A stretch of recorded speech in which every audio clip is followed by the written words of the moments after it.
Hi again, everybody. This is Joe, and I'm here with my friend Rich. We're going to play another match. This time, I think that Rich is going to play his Tezzeret deck featuring the Thopter Foundry, sort of the Meek combo.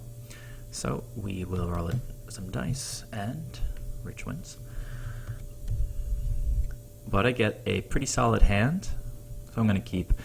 I actually think, I don't know the precise composition of Rich's deck, but I think that they're a little bit favored in game one because they run mainboard Damnation, and I don't have any counter spells in my main, but in the sideboard, specifically because of the apparent rise, sort of broad prevalence of Tezzeret decks and Damnations, I've changed the composition of my sideboard to include 4 negates and 2 dispels, so I can shift to a real aggro control deck for games 2 and 3. So I'll keep. Good luck. And we'll see how it goes. Harbinger of the Tides. Rich, this particular build that he's playing, oh man, he's mulliganing to 5. We might just have to start this over.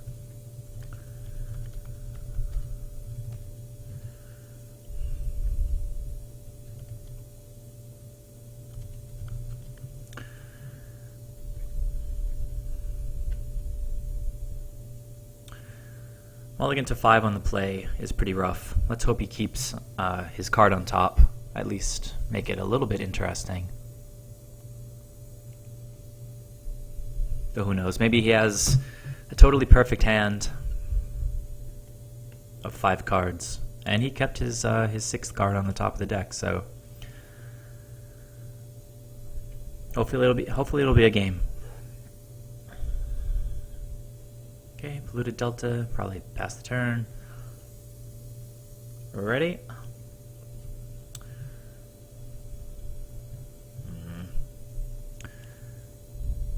Thinking about Serum Visions or something?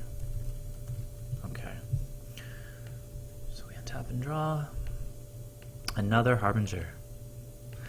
Suboptimal in this matchup, although I was starting to say before Rich started mulliganing that when we tested this earlier in the week, he was playing some Thought Not Seers in the main, so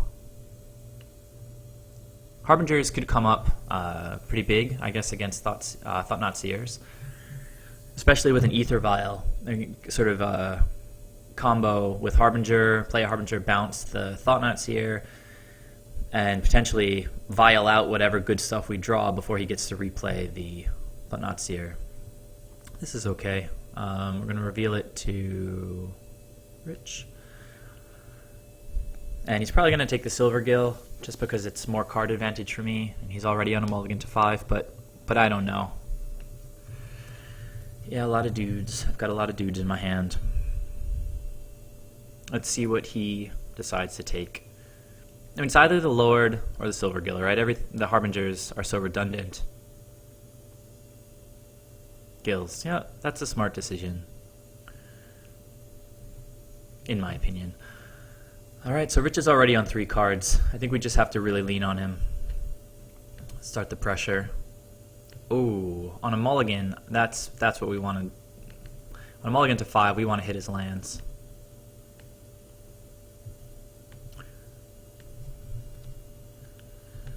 Yeah, ouch.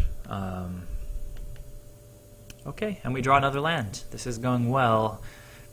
I mean, I don't know how interesting playing against a mulligan to 5 is going to be anyway, but spreading seas should always be prioritized when your opponent has mulliganed, especially when they've mulliganed to 5, below 6. Anytime that their hand is constrained, you can assume that they're doing worse on mana. In this case, it looks like Rich actually has lands, so that might not have been optimal, but we still are constricting his potential plays by limiting his mana. I thought this was an Esper deck. I guess it's a Grixis deck.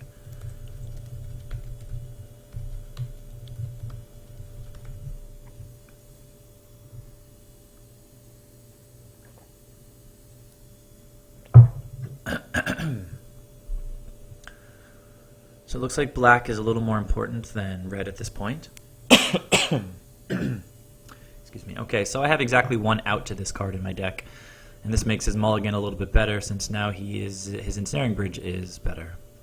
I have one Echoing Truth in the main deck. So at this point, what we want to do is build up a huge board and attack for lethal as soon as we draw the Echoing Truth. But these games can get to be a little bit boring because it just becomes a race to draw Echoing Truth. It could be the bottom card on my library. We'll have to wait and see. And the timing of it has to be just right also because Rich has hand disruption. So if I draw the Echoing Truth but don't have lethal damage on board, okay, so there's the Thopter Foundry. If I draw the Echoing Truth and don't have lethal damage on board, I sort of have to use it and just push like 3 damage, then he plays the ensnaring bridge again. Now, Thopter Foundry is pretty scary because he's got half of his combo online and the ensnaring bridge. I forgot to mention when I was discussing my sideboard earlier that I do oh my god, that's that's pretty amazing, but we have to well, let's see, he's at 15, and if I can have both of these guys out next turn, but that will still just be 11. We need to wait a little bit longer. So the Echoing Truth is not going to come into play right now. This turn, I should say, because I can flash a Harbinger in and then vial one in and still have the Echoing Truth in hand next turn. Let's see. Again, it would just be 11. I can't swing for anything right now. I wasn't quite paying attention when I had this Lord here. No, I just played him last turn, so alright.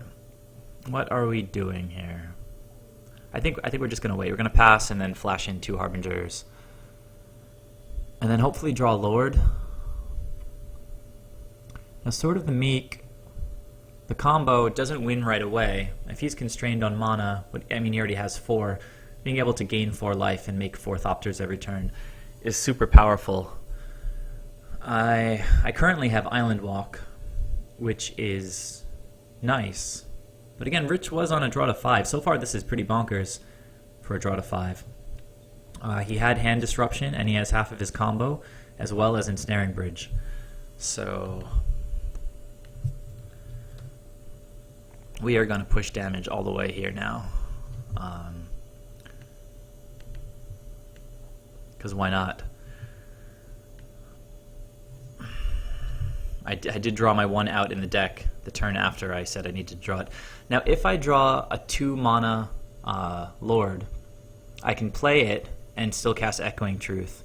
If I draw a 3 mana Lord, I can't cast it and play Echoing Truth. So for that reason, Mera Regery, I'm going to put Ether Vial up to 3 here. It's dicey, but I'd really like to close this game out as soon as possible. It's possible Rich has some removal in hand, which would also just be kind of a blowout, because he would put Ensnaring Bridge back down. As I said, I only have 1 out in Echoing Truth, so I may just want to slow roll this a little bit. If he casts Inquisition or any hand disruption and I have Echoing Truth in hand, I play it, and then he plays Ensnaring Bridge out again, and then I've lost the game. I can attack for 2 this turn, which is nice. All right, let's go ahead and draw. I think we have enough time here where if I draw a Regery, I can play him out this turn. All right. Well, ended up not being very relevant. I don't know if he has Snapcaster, but in this situation, I think we just go ahead and attack with our Lord of Atlantis. We need to get damage where we can, and that helps because, you know, we have 11 on board, and okay, what is this? Thirst for Knowledge is okay.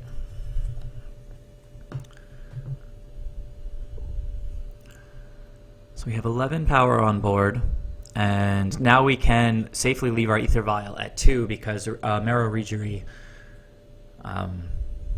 we can cast him and still have mana up for Echoing Truth. I don't think that Rich's deck, because it's a... Well, I don't think it plays any counter magic. So I don't think I'm going to be playing around that. So he discarded a Thought-Knot Seer and a Serum Visions, which is pretty bold. Actually, I mentioned the Thought-Knot Seer earlier, and that is a good example of hand disruption.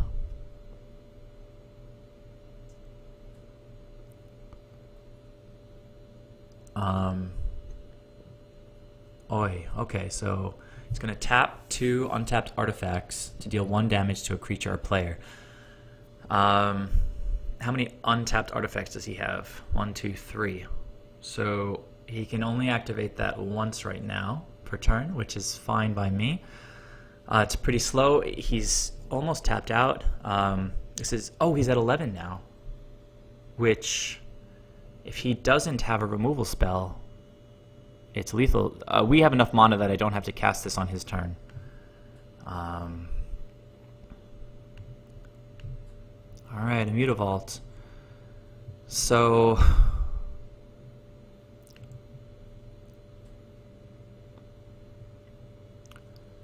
Alright, this is what we do. This is the plan, I think. Now, do we wait?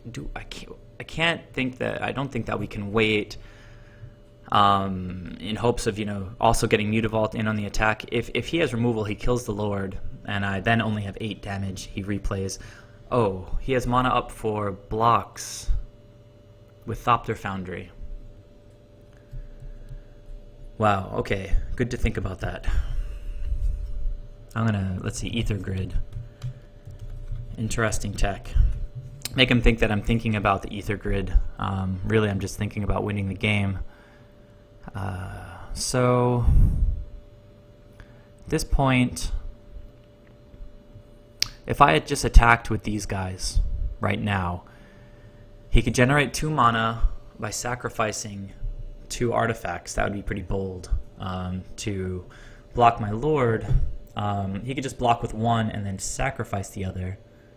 So if he taps for 1 mana, sacrifice the Talisman, right, tap this and make this into a Thopter, blocks my Lord and taps the other 2 artifacts to kill my Lord. That's something that we don't really want to happen.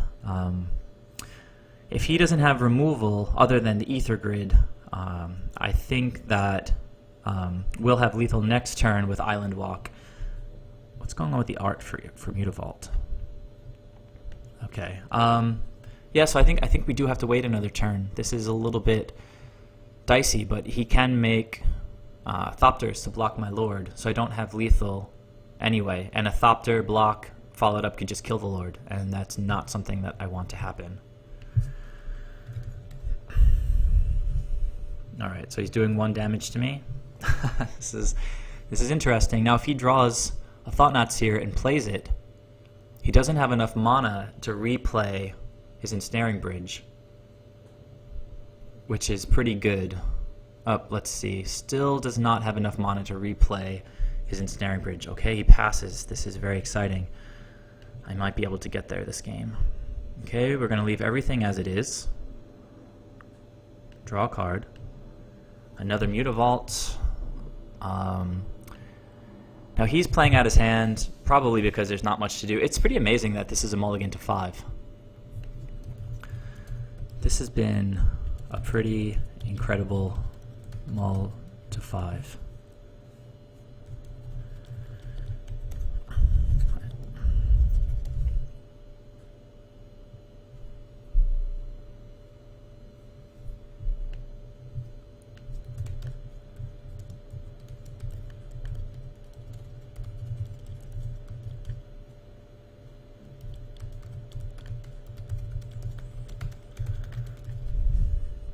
Okay, so we play that on the Ensnaring Bridge. I think we win even through Remand here. What is he tapping for?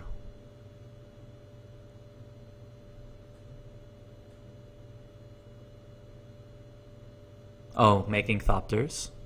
But I have lethal with Island Walk. Oh, he can gain life. Oh.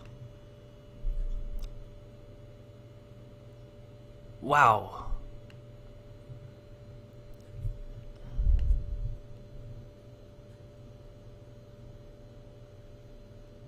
What? I'm sorry. What?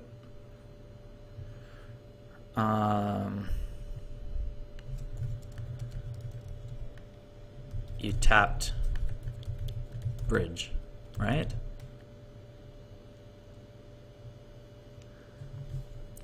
Okay, so he's tapping bridge and then sacrificing to make a Thopter. Okay, so he has 1 damage marked on him. That's fine. Rich is at 12. But does he get to live? Oh, but he sacrifices Ensnaring Bridge. This is really awkward. I need to get more experience playing against Thopter Foundry. The life gain always catches me off guard. I should have played more conservatively. I guess if he gains even 1 more life, he lives. But I don't know why he sacrificed the Ensnaring Bridge. Seems a little bit silly.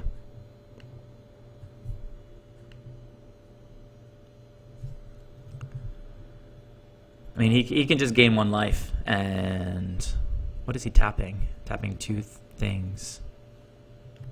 Oh, wow. Wow. Okay.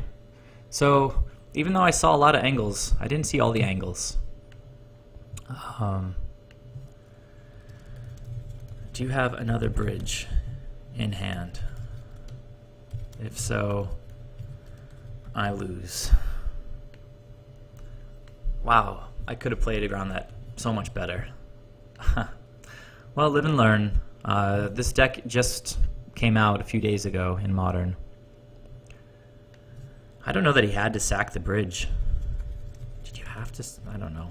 Whatever.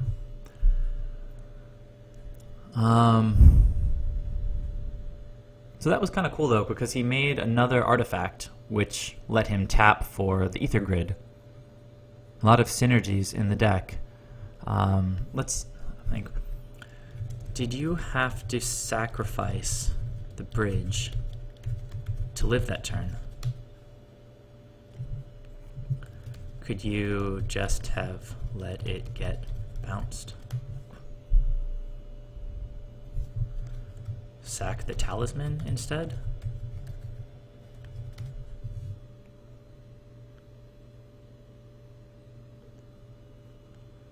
Maybe that was a big misplay? Oh man, I guess it was just a huge misplay. So we both messed up. I shouldn't have attacked yet. Ah well. Educational.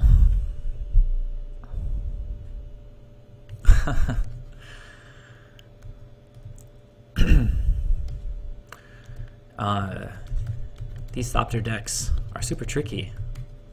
I'm learning a lot. Wait, do you really? Or...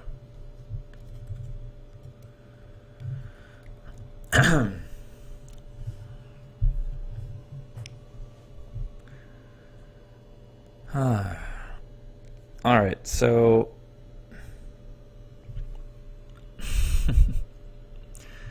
Drink some water. Are you dead? Did he just kill himself by not letting Ensnaring Bridge get bounced? Pretty sloppy first game. But still some interesting interactions. Ether Grid is really interesting. It just gives an entirely different angle to making all these Thopters. Even if for some reason they can't attack. Well, I guess this doesn't care about summoning sickness. So as soon as you make the Thopters, you can start tapping them for damage if you don't need blockers.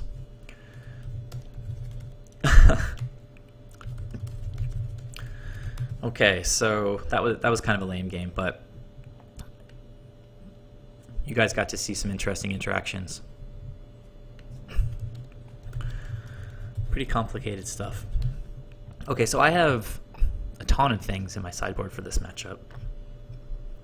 all the artifact bounce needs to come in because, well, this comes in against any deck that runs Ensnaring Bridge anyway.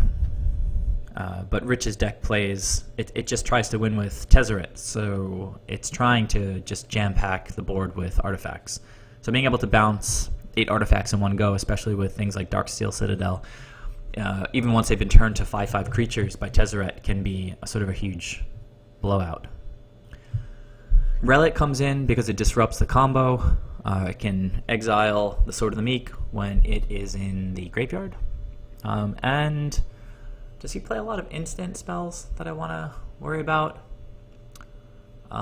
Negate is in there for all of the combo pieces, hand disruption, and Tezzeret. So Negate hits a lot of targets, but I'm not sure that Dispel hits a lot of targets. If we browse quickly back through the history of the game, I don't think I saw any instants.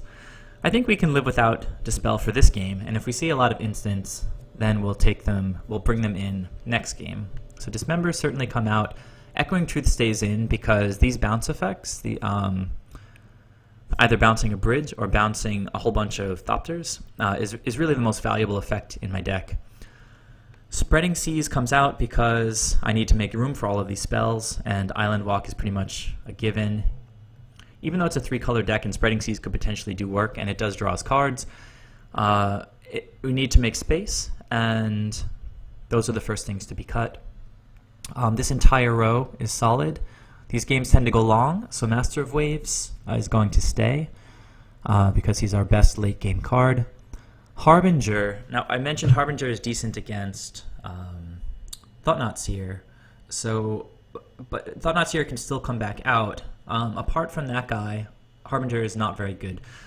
So we can cut at least, well, not at least, I guess exactly 2 of those guys. And then as far as early game sorceries or instants, there's only hand disruption spells, and Rich is on the play here, so Curse Catcher can come out for 2. Ether Vials will stay. That's just sort of a core part of the strategy, and nothing in his deck makes me not want to play it. So I think I'm ready to go. Okay, so Rich will be on the play now. Hard to say who should have won that last game. Now this is a really, really nice hand. If I draw an island or blue source in the first 2 turns, we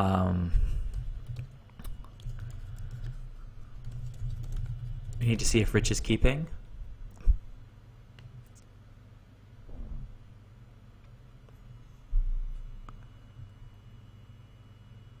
Okay.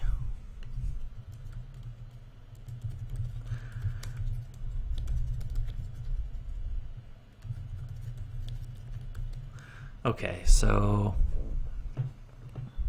I'm thinking now, we have 2 of these bounce effects, fantastic late game creatures, card draw creatures, card draw lands. Now, I guess the question is, how many turns can we go without drawing a blue source, without being screwed? The person on the play does, since you lost and drew your cards already. I assume you're on the play. So it looks like Rich's hand might be a little sketchy also. Man. Keeping a hand with lands but no blue sources is bold. These don't matter until later anyway. And I'm up a game, so I think we can gamble a little bit. I have no double blue in my hand. I took out a couple Harbingers. Alright, I'm on the draw. So I do get two looks before I even want to play any of these spells. Odds are in my favor. Still got 18 lands in the deck. That's 18 out of 53. It's almost exactly 33% chance. Oh.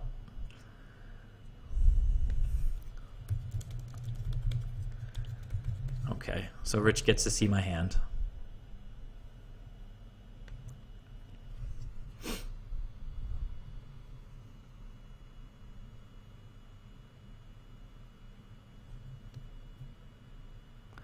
What does he have to say about this?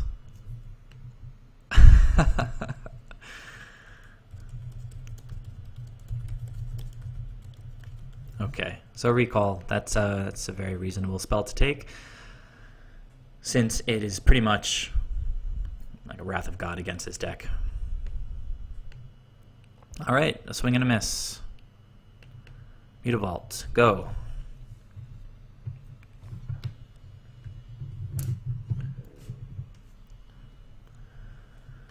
Alright, so we're really hoping to hit a blue source next turn. It's still 18 now out of 52, which is exactly, is it? Let's see. I gotta actually do my math. No, it's better than, it's always been better than a 33% chance, so. And it becomes much higher when we get consecutive draws. I can't do that kind of math on the fly, but 2 running chances at 33% comes out to more than 33%. Okay, so wait a sec. Wow. Rich didn't play a second land.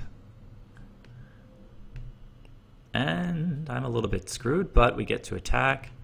And so you guys got to see a mulligan to 5 last game with some sketchy stuff at the end. And now you're seeing a keep without blue and a 1-land keep by the control player.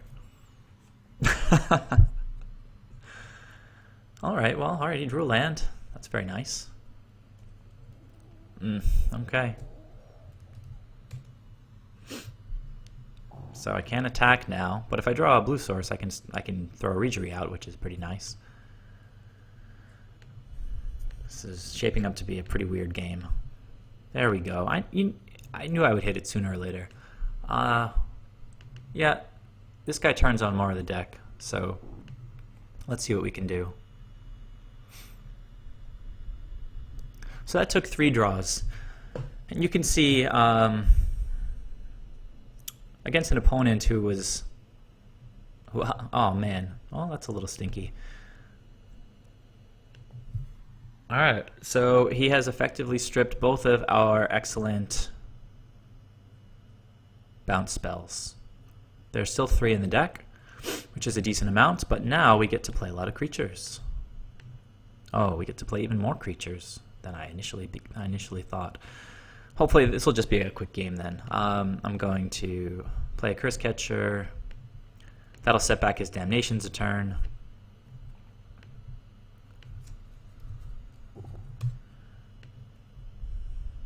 And not much else to do at this point. Not much untapping to be done.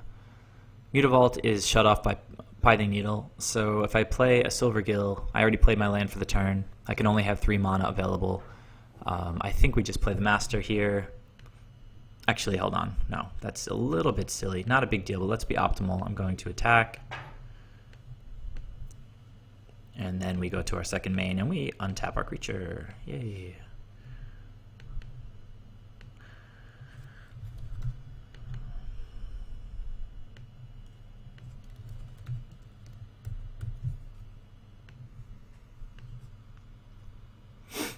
Alright, so that is exactly lethal on the board right now.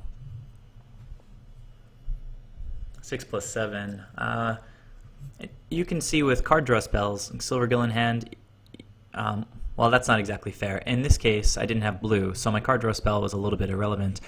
I was just hoping to top deck a blue source, of which there are 15 in the deck. There are 3 more colorless lands as well. And you see I hit 2. Even if I stumbled for a turn, I still have all my mana now. And it looks like Rich is going to be shut out here because if he plays Ensnaring Bridge, he'll just die. He may have something like a Bolt or a Go for the Throat or something, which would actually be pretty good. Most of my power is through the single Master of Waves here. But the faster I play out my hand, the faster I get to start drawing cards with Seagate Wreckage. I can always, for the next few turns, regardless, start to apply pressure, even if it's not for lethal. Okay, so that's the match. I think maybe we'll try it again since that was so awkward.